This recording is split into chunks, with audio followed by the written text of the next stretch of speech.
Hello, it's Adam from Birdwood Guitars and the Cigarbox Guitar Builder. What do I have in front of me? A Cigarbox guitar. Camera's down low because we're going to do a little bit of work on the frets. This is a guitar that a customer bought off me about 2 years ago, and it's come back in for a little tweak. It wasn't playing, but we found out very quickly that it was just the output jack, and all it needed was tightening. And I've been playing for about a half an hour, and it's been playing beautifully. However, what hasn't been playing beautifully have been the frets.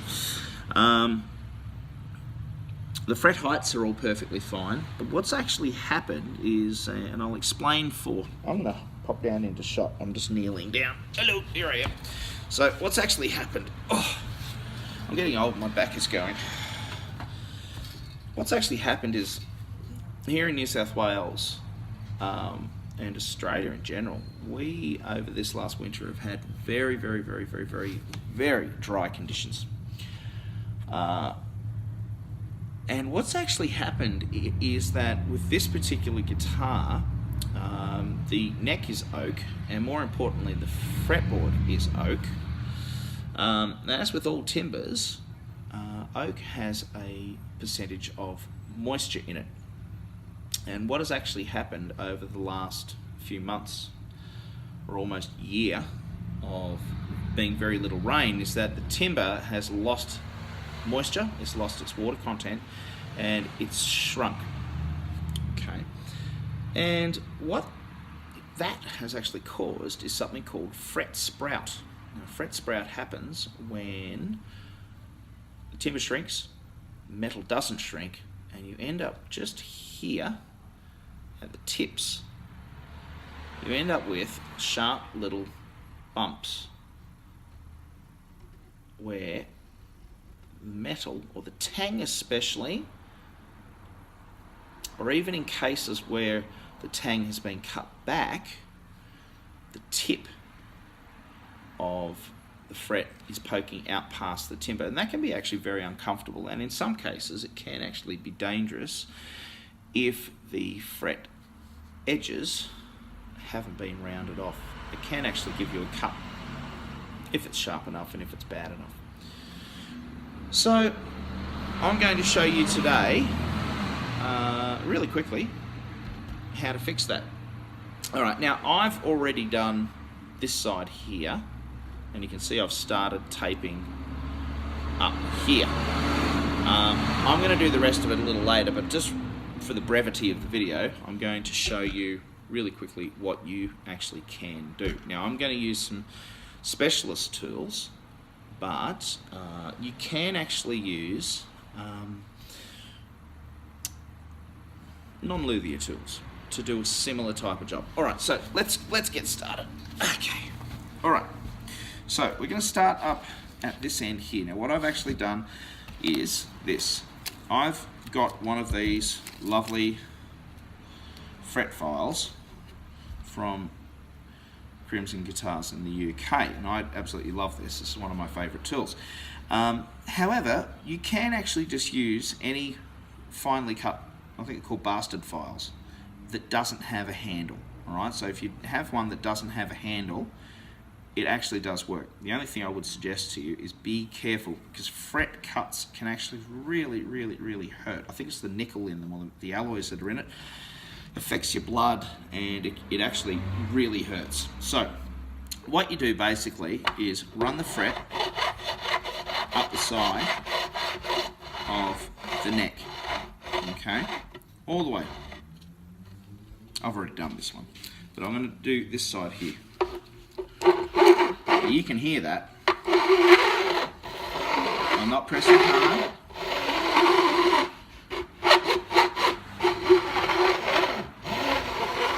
There we go.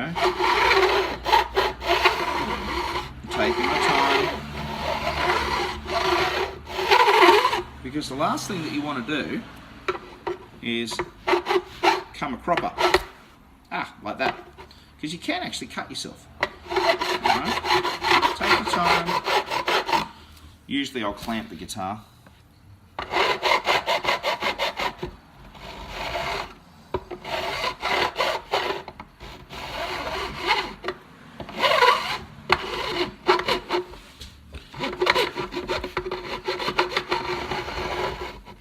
First fret, then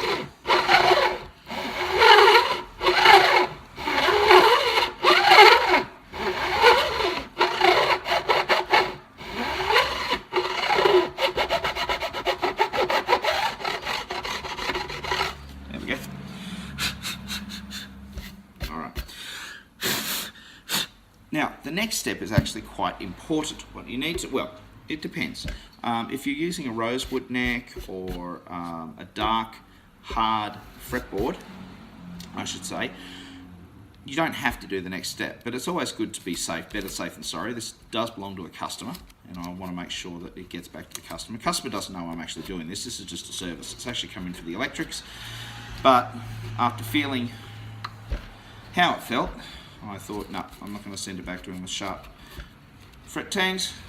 And this is just something I'm doing on the house, mainly also because I thought I could do a video for you guys and show you how to do it. So, again, just for brevity, I'm just going to take you here and show you. Now, this is another file that I've got. Okay, this is a fret crowning file.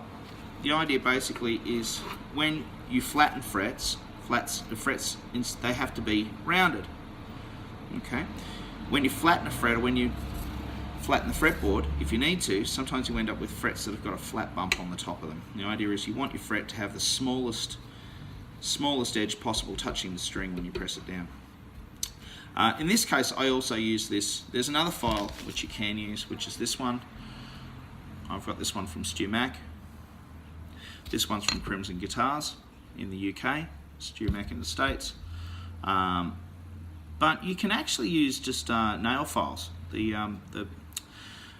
rough edge, sometimes you can get them in, here in Australia, get them from Kmart. They've got pink on one side, white on the other side. Pink, I think, is the rough side, the white's the smooth side. So you can actually use that as well.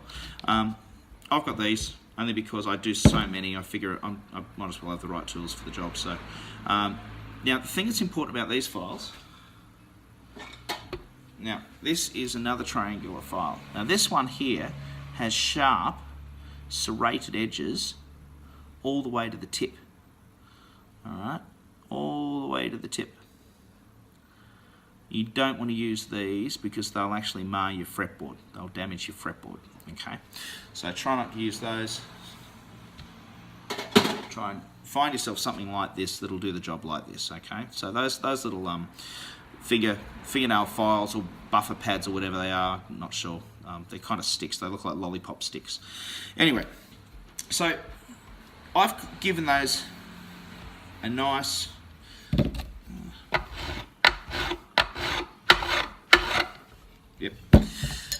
a nice clean. They're smooth on the edges now, but there's now a couple of sharp edges here. So what I'm going to do, I'm just going to run my file very carefully.